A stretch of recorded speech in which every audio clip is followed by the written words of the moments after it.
Boa tarde a todos, meu nome é André Mansando, eu sou médico especialista no tratamento de dores crônicas e nós vamos começar agora mais um Tira Dúvidas ao vivo a respeito de dor crônica que vai ao ar toda quinta-feira das 13 às 13h45. Então quem tiver dúvida, por favor, envie as suas perguntas abaixo dessa transmissão, lembrando que essa gravação vai ficar disponível após o fim da transmissão na nossa página do Facebook e também do YouTube. Tá?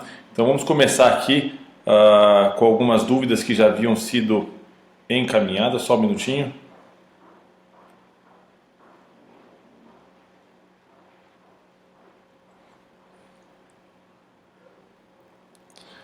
A Eva Conceição diz: sou costureira e, consequência disso, sinto muitas dores nas costas, na coluna e estou acima do meu peso.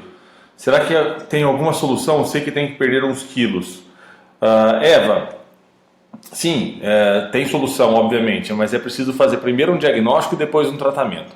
O que acontece? Acontece que existem várias causas para as dores nas costas, para as dores lombares, né? Então, por exemplo, a degeneração do disco intervertebral é uma das causas, né?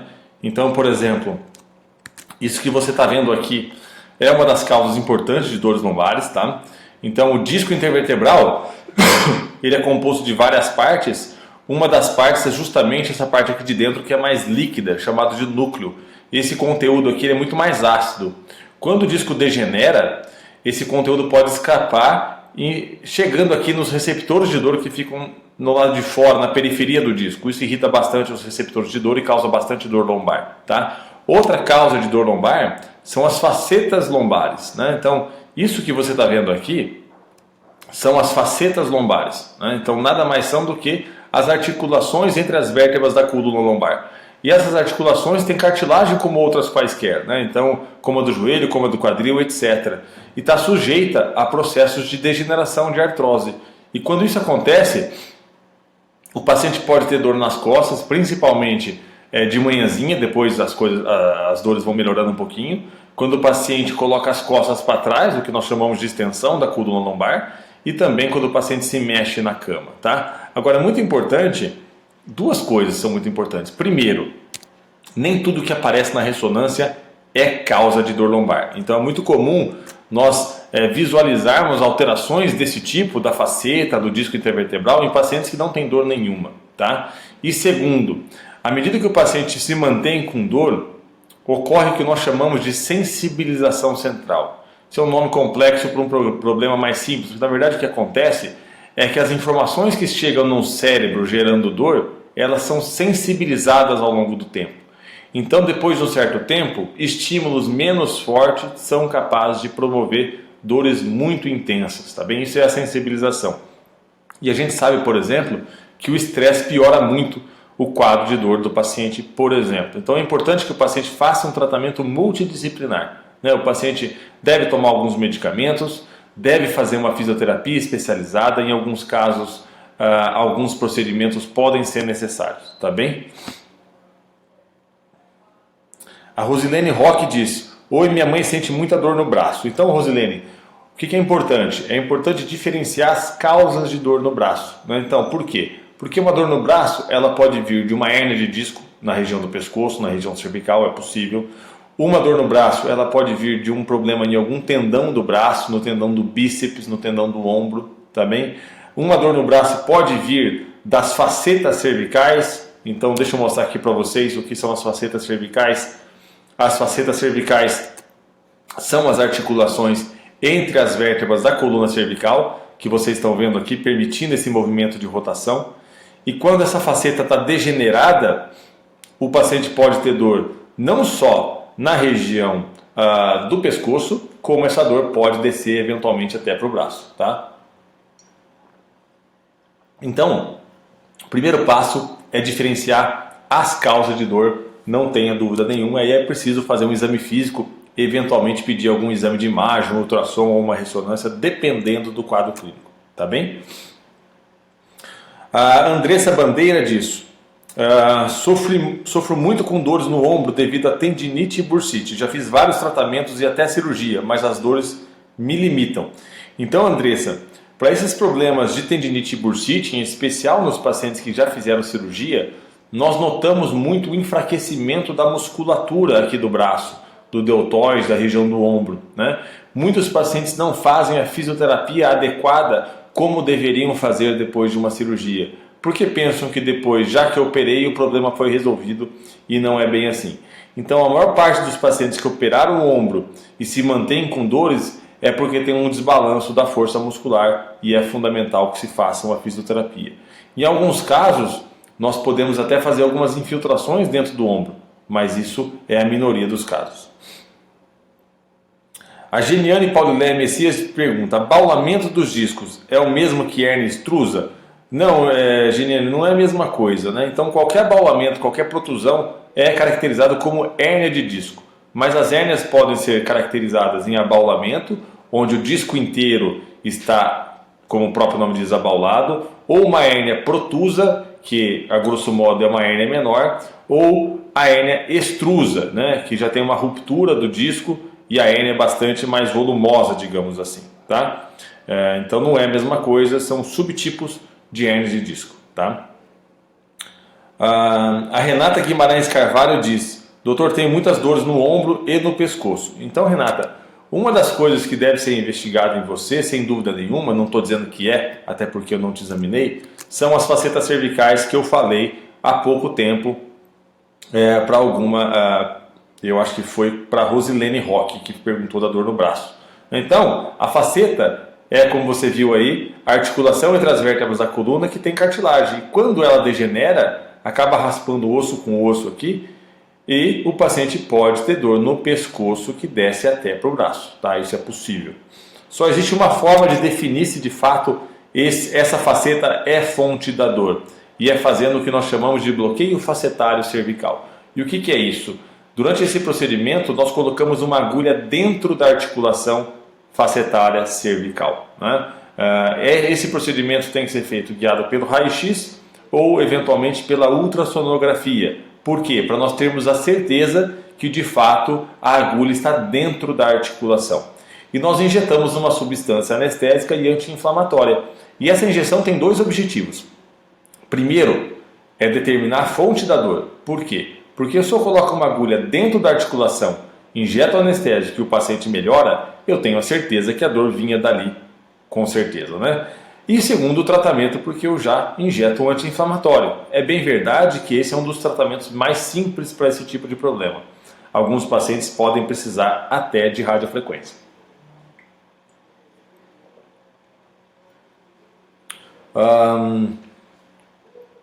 A Marisa Almeida diz que tem dores horríveis na coluna e no pescoço. Marisa, a mesma coisa que eu falei para a Renata serviria para você. É fundamental que seja investigado as facetas cervicais. A Maria do O Nascimento diz: doutor, minha irmã tem hérnia de disco e bico de papagaio, mas ela sente muita dor nas pernas e nos braços.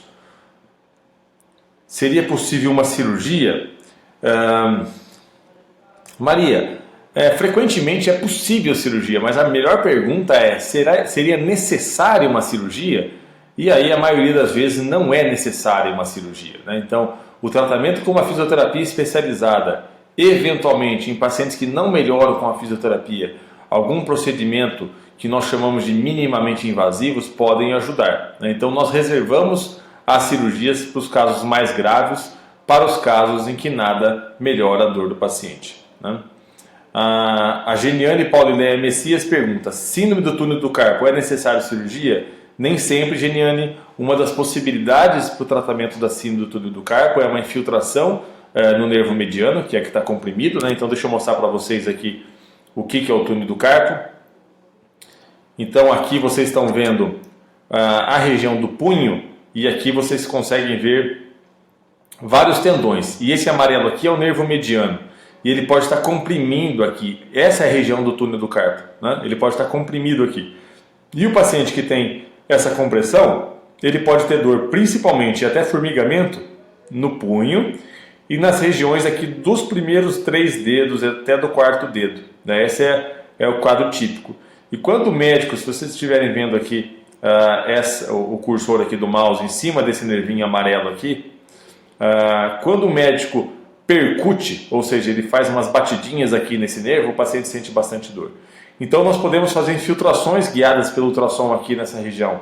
Até a radiofrequência pulsada pode ser realizada. Mas a cirurgia é também um bom tratamento. Nem sempre necessário, mas é um bom tratamento. Tá bem? A Sandra Helena Pagim pergunta: dores no joelho por que ocorrem? Sandra, ocorrem por uma infinidade de causas. A mais comum, especialmente nos pacientes mais idosos, sem dúvida nenhuma, é a artrose do joelho. Ou seja, o desgaste, desculpa, o desgaste da articulação que vai então acabar tendo atrito do osso com osso. Mas outros problemas podem acontecer. Ligamentos do joelho, tendões nessa região podem cursar com dores no joelho, tá bem? A Irene Oliveira diz: estou tratando dor crônica microfacial, talvez seja miofacial, muitas dores nas costas. Então, Irene, pacientes com dores miofaciais se beneficiam muito da liberação dos pontos miofaciais através de relaxamentos com técnicas fisioterápicas, tá bem? Em alguns casos, a acupuntura pode ajudar muito e a infiltração desses pontos miofaciais, que nós chamamos de pontos gatilhos, também pode ajudar bastante, tá? Veja isso com o seu médico. A Márcia Andréia diz: tenho de vez em quando dor na coluna, de modo que não acho uma posição para ficar. Na última vez notei dormência de um lado da perna e alguns dedos dos pés. É normal? Não, não é normal, Márcia. Isso pode ser, por exemplo, uma hérnia de disco, né? Então, aqui vocês estão vendo o disco intervertebral mais azulado aqui, que é o amortecedor entre as vértebras da coluna. E à medida que ele vai degenerando, ele pode então herniar. E o que significa herniar? É vir aqui para trás, como vocês estão vendo aqui, esse abaulamento, comprimindo esse nervinho que desce para a perna, que popularmente é conhecido como ciático. E o paciente pode ter então dor nas costas, que desce para a perna, e eventualmente com formigamento, com dormência na região. De acordo com o nível da hérnia de disco, o paciente pode ter isso em uma região da perna ou outra até o pé ou até mais acima. Depende muito do nível da hérnia de disco. Tá bem?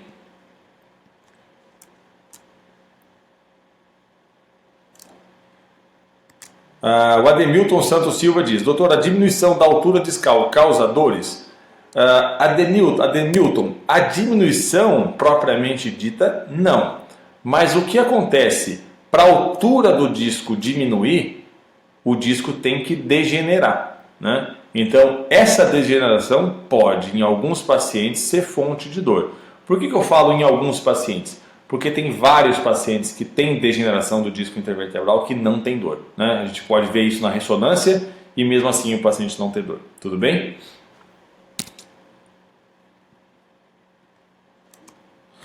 A Letícia Fernanda diz: doutor, tenho hérnia de disco e tenho muita dor na perna e no braço. Já fiz cirurgia de uma hérnia, mas tenho outra. Essas dores podem ser devido à hérnia de disco?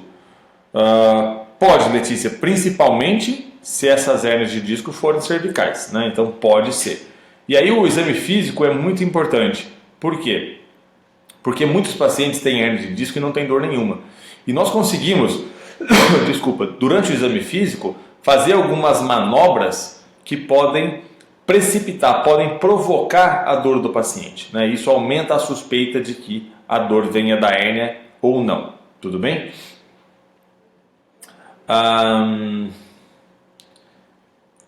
A Marilinha Alice Seixas diz: tenho tanta dor e não consigo acertar com nenhum ortopedista. Eles não se importam. Tenho bursite no ombro e protrusão discal na cervical. Entro e saio das crises dolorosas. Não sei mais o que fazer. Marilyn, eu sinto falta na sua frase de que você vá a um bom fisioterapeuta, porque isso é fundamental, né? Então, o paciente com bursite, com problemas no ombro, com protrusão discal na cervical, ele deve obrigatoriamente fazer fisioterapia, né? É claro que existem alguns procedimentos para aliviar essas dores, mas nenhum desses procedimentos, é importante que seja dito, elimina a necessidade de uma boa fisioterapia. E quando eu falo boa fisioterapia, eu não estou falando daquela fisioterapia onde numa mesma sala ficam lá 10, 15, 20 pacientes com aparelho de choquinho. Não, é uma fisioterapia individualizada, onde o fisioterapeuta faz um trabalho individual durante 40 minutos, 50 minutos, 1 hora com o paciente. É isso que ajuda o paciente, tá bem?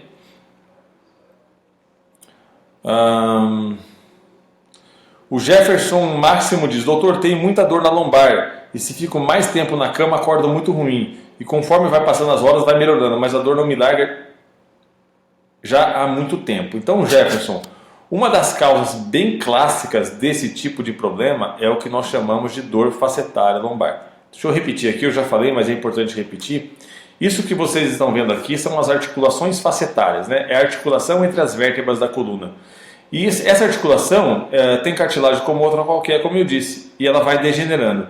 E à medida que isso acontece, vai raspando osso com osso e o paciente pode ter dor então. Desculpa, deixa eu voltar aqui porque meu rosto ficou na frente.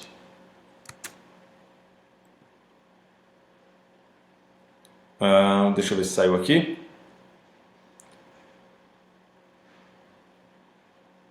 Saiu, né? Então aqui é a articulação entre as vértebras da coluna.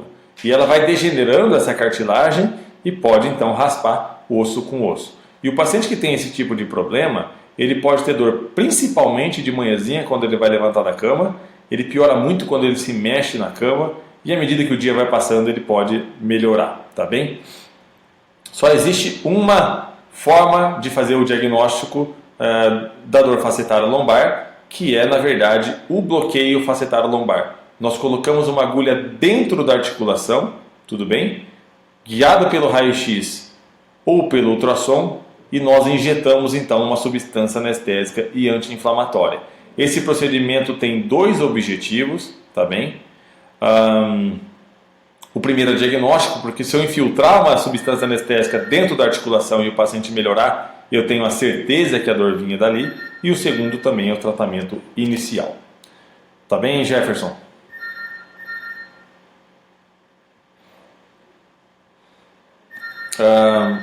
O Thiago Guedes. André, tudo certo. Jogando bola senti uma dor forte na virilha. Fiz tomo e o médico disse que é uma pubalgia forte. Dói até quando eu espirro. Fiz fisioterapia, melhorou, mas está voltando a dor novamente. Não consigo parar de jogar bola e a dor aumenta frequentemente.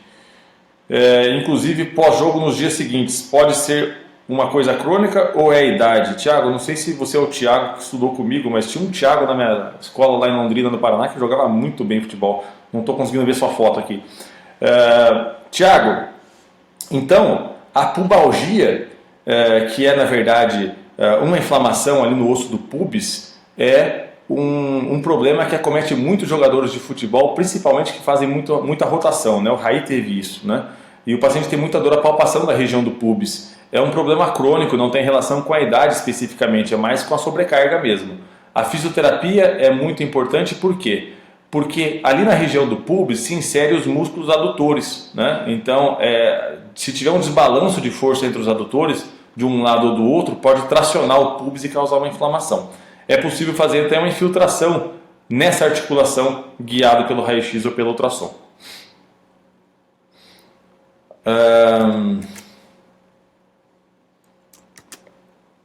A Cristina Rodrigues diz: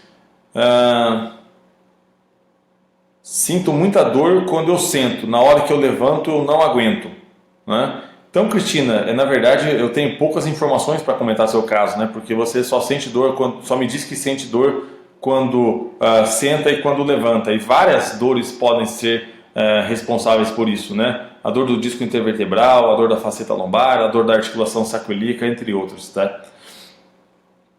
Mary Weber diz, talvez está usando o perfil de outra pessoa: doutor, meu nome é Nelson, sinto dores fortes no joelho que me impossibilita de caminhar direito. Tenho 63 anos, será que pode ser da artrose? O Nelson, muito provavelmente, né? A partir dos 60 anos, a artrose de joelhos passa a ser bastante frequente. Seria a causa mais provável, não necessariamente que seja, mas é mais provável. A Ednailde Santos diz: tenho dores na coluna e tenho muitas dores na perna. Minhas pernas queimam de tanta dor. Então, Ednailde, quando o paciente fala que a dor queima, isso sugere um problema neuropático, um problema dos nervos, né? Isso pode ser causado, por exemplo, por uma hernia de disco, mas pode ser causado, por exemplo, até pelo diabetes. Nós sabemos, não sei se você tem o diabetes, mas nós sabemos que o diabetes, o açúcar descontrolado no sangue, pode causar lesões nas regiões dos nervos, tá bem? Então é possível. A Rosinilda Eduardo diz: doutor, tem um rompimento parcial nos dois ombros, é cirúrgico? Rosinilda, usualmente não, tá? Os rompimentos parciais usualmente são passíveis de ser tratados de forma conservadora. Isso significa uma boa fisioterapia e eventualmente uma infiltração na região do tendão que está rompido. A não ser que você seja, por exemplo, uma atleta de alto rendimento, né? Então, um paciente com uma lesão no tendão do ombro que jogue vôlei profissionalmente, esse paciente muito provavelmente precisará operar porque não vai conseguir jogar no nível anterior, tá bem?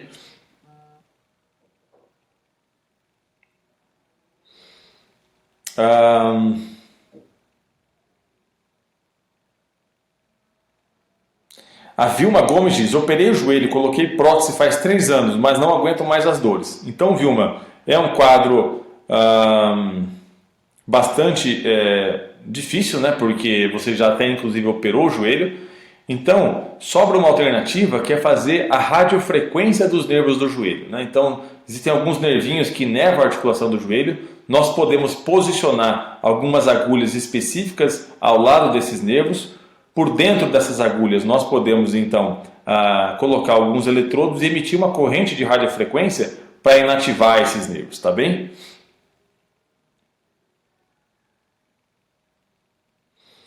A Alzira Felício, a mensagem está um pouquinho quebrada.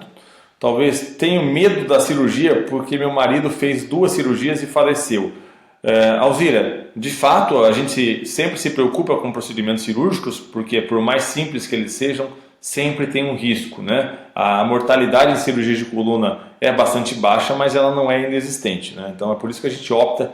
Um dos motivos pelos quais nós optamos por cirurgia apenas em último caso, tá? A Heloísa Margarete diz: boa tarde, já tenho hérnia de disco na lombar e cervical há anos e hoje tenho artrose no joelho. Hoje tenho uma dor nos 2 pés, mas sinto que é nas articulações. Que médico devo procurar? Heloísa, talvez um ortopedista ou um médico especialista em dor. Tá. A Reni Dias diz: oi, tenho dores no pescoço, coluna e fibromialgia. Então, Reni, nós sabemos que para fibromialgia o tratamento mais indicado é o tratamento multidisciplinar. E o que é isso? No tratamento multidisciplinar, o paciente deve, como o próprio nome diz, se beneficiar da experiência de vários profissionais. Então, o médico vai passar as medicações necessárias, tá bem? Isso vai ter um bom efeito. O paciente deve fazer um tratamento psicoterápico. Nós sabemos que a psicoterapia ela tem o mesmo efeito analgésico do que os próprios medicamentos. O paciente deve fazer exercícios físicos, talvez seja o que mais melhora o quadro de fibromialgia, são os exercícios físicos regulares, e o paciente deve fazer outros tratamentos, como por exemplo a acupuntura, tá bem? Então o tratamento multidisciplinar é obrigatório. O paciente com fibromialgia que não faz o tratamento completo, ele não melhora. A Rosana Antunes diz: tenho muita dor na cervical, tenho artrose. Então, Rosana, eu peço que você recorra à gravação no final dessa transmissão, porque eu falei bastante no começo a respeito da artrose da coluna cervical nos problemas das facetas, tá bem? A Maria Silva diz: tenho forte dor nos ombros, deu rompimento, né? Então é muito comum, né? Então o paciente que tem rompimento no tendão do ombro tem muita dor para elevar o braço acima da cabeça, e o paciente pode se beneficiar de um tratamento com fisioterapia especializada, eventualmente com infiltrações guiadas na região do ligamento do tendão que está rompido, e eventualmente até a cirurgia pode ser necessária. Só um minutinho. Só um pouquinho.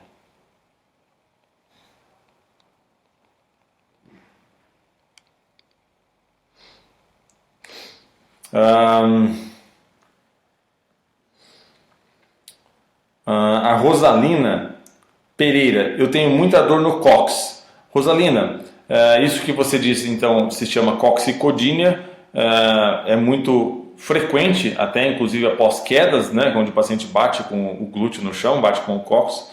Existe um procedimento que pode ser feito, que seria o bloqueio do gânglio ímpar, que é um gângliozinho que fica nervoso, que fica abaixo da região do cóccix, tá bem? Doutor, hoje muito se fala no medicamento sucupira para dor. Procede? O senhor conhece? Sucupira, Sônia, na verdade um medicamento fitoterápico que tem efeito anti-inflamatório. O problema dos medicamentos fitoterápicos é que, na verdade, pouco se conhece a respeito da dosagem e dos efeitos colaterais, porque eles não foram estudados do ponto de vista científico. Tá? Então, nem sempre medicamentos fitoterápicos são inócuos, são isentos de complicações. Isso é muito importante que seja dito. Tá? A Lisa Azevedo, sinto muitas dores nas costas sem fim, dores em toda a extensão das costas. Então, Liz, isso sugere bastante um padrão de sensibilização central, né? No paciente com fibromialgia tem muito esse tipo de dor nas costas toda, né? Então é preciso fazer aquele tratamento multidisciplinar que eu falei então para Reni Dias em algumas perguntas atrás.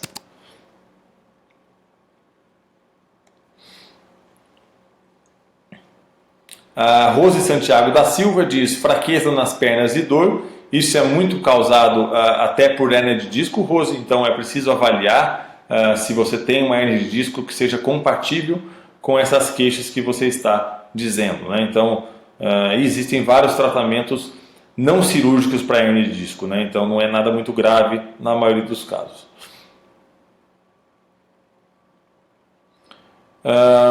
Maria Silvia diz: é caso de cirurgia, rompimento de tendões? Maria, depende do tendão e depende da atividade do paciente. Então, como eu disse em algumas perguntas atrás, se o paciente tiver uma ruptura do tendão e ele for um esportista de alto rendimento, ele vai precisar operar, né? Na grande maioria das vezes. Mas se não, talvez ele não precise operar. Uma fisioterapia pode melhorar bastante o quadro, né? A Rosalina Pereira diz que tem ateromatose aórtica e, na verdade, todo mundo que viveu o suficiente vai ter ateromatose aórtica, que é a deposição de algumas placas de gordura na região dos vasos sanguíneos, né? A Mercedes Vieira Proença diz: doutor, dores no joelho, já fiz cirurgia e tenho dor, já fiz infiltração e tenho dores. Então, Mercedes, talvez um bom tratamento para você seja o que eu falei anteriormente, que é a radiofrequência dos nervos do joelho, né? Que seria, então, queimar literalmente os nervinhos que inervam o joelho. O Valdeluci Silva: é raro o caso de câncer na coluna? Não, não é raro. A Valdeluci, desculpa, não é raro. Então, o câncer primário, ou seja, câncer da coluna em si, ele é mais raro, mas metástase na coluna é algo bastante frequente, principalmente secundário a câncer de mama, de próstata e de pulmão, embora qualquer tipo de câncer possa emitir metástase para a coluna, tá bem? A Ana de Cleia Miara diz: doutor, tenho hérnia de disco degenerativa, tendinite nos ombros e no joelho, fibromialgia. Além de fisioterapia, estou fazendo biomagnetismo. Com isso pode haver uma melhora nas dores do corpo, estou sentindo muitas dores. Biomagnetismo não é algo cientificamente comprovado. Se você tiver qualquer estudo a respeito disso, eu adoraria ler, mas nunca li um estudo científico de boa qualidade com biomagnetismo. Além do mais, a fisioterapia é de fato um excelente tratamento. A Silmara de Oliveira diz: sinto muitas dores pelo corpo todo, nunca consegui um diagnóstico médico certo para tratar. E isso, Silmara, é fundamental. Por quê? Porque dores no corpo todo podem ser decorrentes, por exemplo, da fibromialgia, tá bem? Mas, por exemplo, problemas, deficiências vitamínicas também podem causar isso, problemas na tireoide, na paratireoide, eventualmente alguns tipos de reumatismo, né? Então é importante diferenciar as causas, porque o tratamento vai mudar consideravelmente, tá bem? A Silvia Siqueira diz: o nervo ciático não tem cura. Quando você diz nervo ciático, eu imagino que seja uma hérnia que comprime o ciático, e isso tem cura, e muitas vezes a cura é espontânea, ou seja, muitos pacientes têm a capacidade de reabsorver aquela hérnia. Esse é mais um dos motivos pelos quais nós preferimos cirurgia apenas em último caso, tá bem? E além disso, fisioterapia, nós temos alguns bloqueios. Deixa eu mostrar um para vocês aqui. Só um pouquinho. Aqui. Então nós conseguimos, através de uma agulha, fazer uma infiltração diretamente lá na raiz nervosa que está comprimida, né? Popularmente conhecido como ciático. nós fazemos esse procedimento guiado pelo raio-x. Tá? Então a agulha aí nessa animação, chegando pertinho da raiz nervosa, e nós injetamos essa substância anestésica e anti-inflamatória. Alguns pacientes nós podemos fazer até o que nós chamamos de descompressão percutânea do disco intervertebral. E o que é isso? A descompressão percutânea do disco intervertebral, nós conseguimos colocar uma agulha dentro do disco intervertebral, como vocês estão vendo aqui nessa animação. Tá? Por dentro dessa agulha nós colocamos um eletrodo que é navegado então até a região da hérnia, como vocês estão vendo aqui. E nós podemos até cauterizar essa região. É um tratamento bem interessante para alguns tipos de paciente. Então, Silvia Siqueira, o nervo ciático pode ter cura sim. Tá? E a cura pode ser até espontânea, por isso que a gente não faz cirurgia em todos os pacientes. A Cristiane Arlete diz: já passei por várias intervenções e tenho muita dor no local das cirurgias, irradiando para as pernas, insuportável. Porém, a ressonância mostra abaulamento de L5-S1. É o motivo para tanta dor? Não necessariamente, Cristina. O que você pode ter é o que nós chamamos de síndrome pós-laminectomia, que é o paciente que pode ter dor depois de cirurgia de coluna. Tá? Isso pode acontecer por uma nova hérnia, ou uma hérnia que não foi resolvida, mas pode acontecer também por o que nós chamamos de fibrose peridural. Tá? Então, fibrose é o termo técnico que nós utilizamos para cicatriz. Então, da mesma forma que como nós, cortamos o braço, nós fazemos uma cicatriz, na região dos nervos onde o médico ou o cirurgião mexe, também pode formar cicatrizes. Né? Então, essas cicatrizes podem comprimir regiões nervosas e isso pode dar bastante dor. Existem alguns procedimentos específicos para isso. Um deles é a epiduroscopia, onde nós navegamos um catéter através do osso acima do cóccix. Esse catéter tem uma câmera por dentro que a gente consegue então enxergar essas fibroses e tentar desfazê-las. Né? A Leide diz: tenho duas hérnias na C4 e C5, tenho uma dor na perna esquerda e às vezes no meu pé esquerdo. Então, essas hérnias C4 e C5 nada tem a ver com as dores da perna esquerda e do pé esquerdo. Né? As dores do pé e da perna são causadas por hérnias lombares e não cervicais.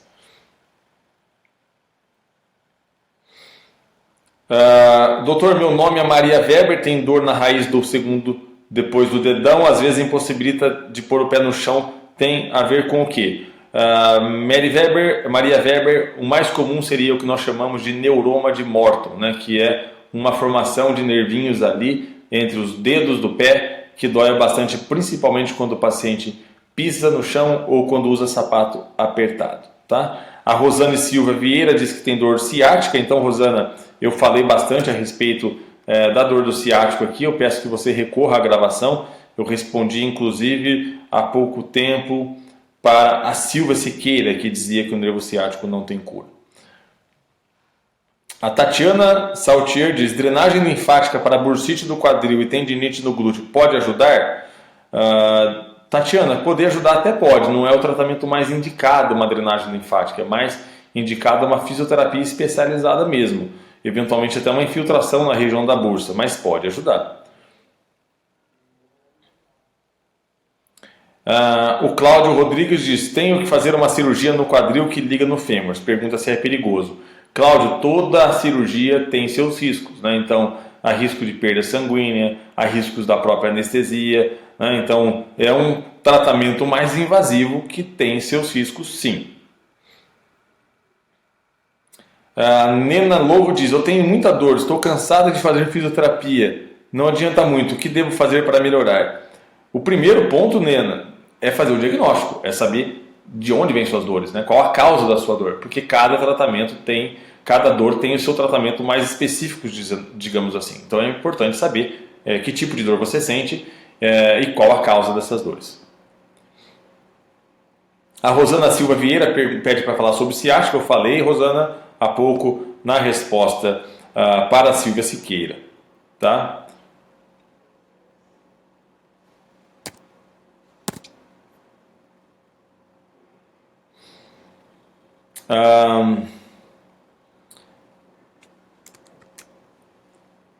A Maria Helena Fernandes Uliana: tenho artrose na cervical, comecei agora a ter uma vertigem quando deito ou levanto. Tem alguma relação a vertigem com a artrose cervical? a ortopedista mandou consultar o otorrino. Pode até ter, mas o mais comum não é isso não. O mais comum é o que nós chamamos de vertigem posicional paroxística benigna, embora essa nem seja a minha especialidade, tá? O que acontece é que há alguns canalículos no ouvido que tem algumas pedrinhas que se mexem dentro de um líquido, que elas são responsáveis pelo cérebro interpretar para que lado nós estamos virados, né? Então, se tiver um distúrbio da movimentação dessas pedrinhas, o paciente pode ter bastante tontura. Mas o otorrino, de fato, é o melhor profissional para te indicar um tratamento. A Marilyn Alice Seixas diz: já fiz fisioterapia, como o senhor disse, em grupo. A dor melhora e volta sempre. Também fiz 2 cirurgias no tornozelo e fiquei com marcha claudicante. Isso pode causar essas dores repetidas na coluna? Sim, Marilyn, podem causar sim. Mas se a dor melhora com a fisioterapia e volta depois que você para, o ideal é que você faça uma fisioterapia a longo prazo, tá? Não parar de fazer a fisioterapia. A Rosa Maria Jorge Peter diz: olá doutor, meu nome é Rosa, tenho 3 hérnias de disco e uma já arrebentou. Tenho muitas dores em todo o corpo e tenho artrite e artrose. Que tipo de exercício devo fazer? Rosa, eu não posso te prescrever um exercício agora, nesse momento, até porque eu não sei exatamente de onde vêm suas dores. Por quê? Porque você me diz aqui várias alterações que você vê provavelmente nos exames. Hérnia de disco arrebentada, artrite, artrose, etc. Ocorre que nem tudo que nós vemos na ressonância é causa de dor, né? Então é preciso diferenciar uma dor da outra para poder fazer um tratamento específico. A Vera Lúcia Riviera pergunta se o nervo ciático tem cura. Sim, o nervo ciático tem cura se for uma compressão por hérnia de disco. Eu já falei que ele pode, inclusive, a hérnia pode ser reabsorvida, nós podemos fazer infiltrações no nervo, nós podemos retirar um pedaço da hérnia com agulha. É fundamental fazer fisioterapia e eventualmente até cirurgia necessária nos casos mais raros, digamos assim.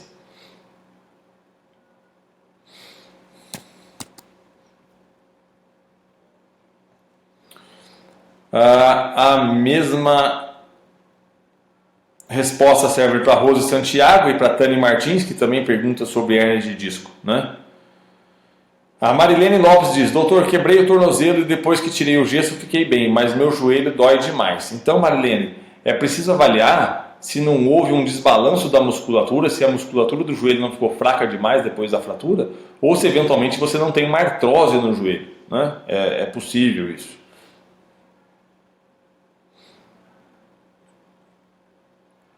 A Zeneide Mendes diz: oi doutor, meu nome é Zeneide, tenho muitas dores, não fico de pé sem a ajuda da bengala. Isso depois de tombo tem um desgaste no quadril, né? Então, Zeneide, para a gente diferenciar se o desgaste do quadril é a causa de fato da dor, a gente deve fazer uma infiltração dentro da articulação do quadril com anestésico, né? A gente chama isso de bloqueio diagnóstico. O Lucas Lopes diz: nos Estados Unidos vemos que a quiropraxia ajuda muito nos quadros álgicos da coluna vertebral, melhorando bastante sua biomecânica e consequentemente a dor há mais de 100 anos. Qual a sua opinião sobre quiropraxia? Logicamente praticada por um bacharel em quiropraxia. Obrigado. Lucas, o que a gente percebe é que nenhuma técnica ela é efetiva em todos os casos, né? Então, cada técnica vai ter mais possibilidade de ajudar um paciente ou outro. O que eu discordo muito da quiropraxia é quando fala que as coisas estão fora do lugar, né? Eu não vejo os pacientes, por exemplo, com ossos fora do lugar, se esse é o caso. Mas eu tenho vários pacientes que melhoram com quiropraxia, obviamente que não são todos. Assim como não são todos os pacientes que melhoram com as técnicas minimamente invasivas ou eventualmente com a fisioterapia tradicional, tá bem? Então nós chegamos ao fim de mais um Tira Dúvidas ao vivo a respeito de dores crônicas. Essa transmissão vai ficar gravada aqui na nossa página do Facebook e do YouTube e tenham todos então uma boa tarde.